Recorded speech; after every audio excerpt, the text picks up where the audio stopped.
Mr. President, friends, we are very glad to see you. And first of all, I would like to thank you once again for making this decision to participate in the commemorative events to honor the 80th anniversary of the victory in the Great Patriotic War.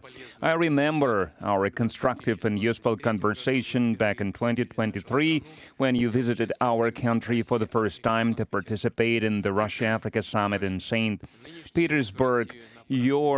This time, your visit to Russia to celebrate the 80th anniversary of the victory is a great symbol, and it reflects the friendly character of relations between Burkina Faso and Russia. And I would like to mention your contribution, your country's contribution to defeating German Nazism and its allies. Some 30,000 Burkinabe fought with the anti-Hitler coalition forces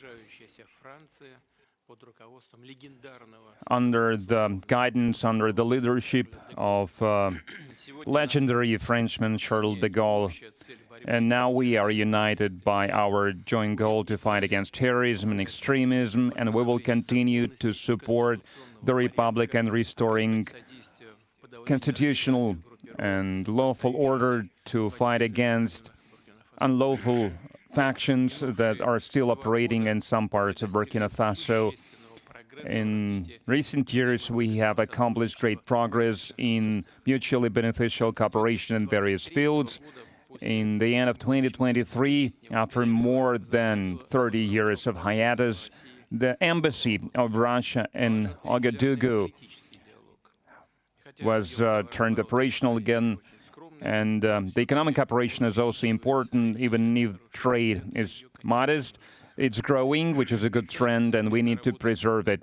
And we will continue to work together on further strengthening our economic ties and diversify further our trade cooperations. And it was useful to hold economic days of Burkina Faso in Russia that were held in 2024.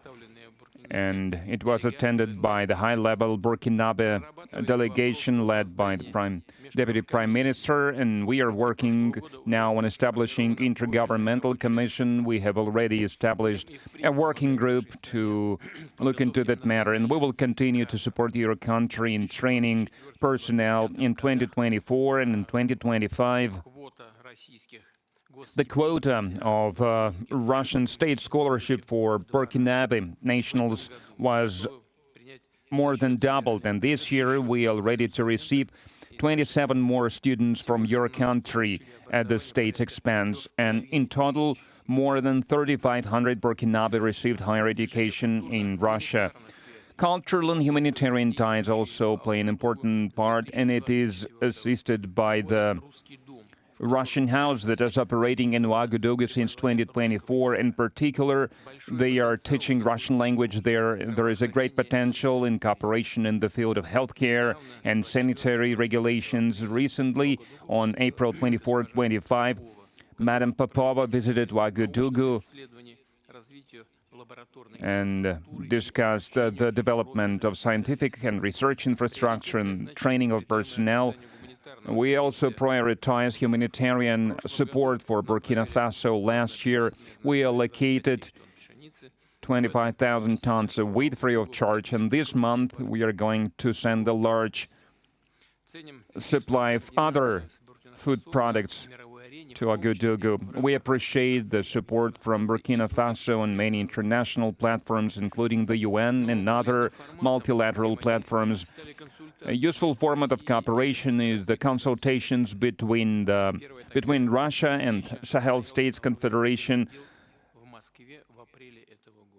April this year, such a session was held in Moscow with foreign ministers. There are good prospects in many areas, and we will have a chance to discuss some of them today. Thank you for your attention. Thank you very much. Congratulations, Mr. President. I hope I pronounced my felicitation properly. For me, it was an honor to be part of these commemorative events devoted to the great victory anniversary, and I would like to thank you for inviting us. It's It was a great honor for us. And I need to say that during this visit, I learned a lot.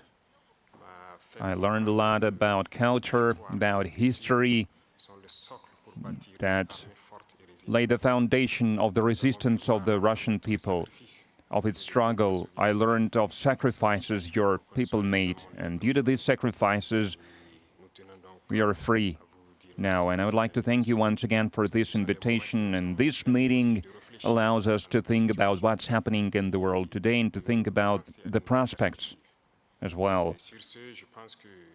The obstacles that we can see today must not stop us.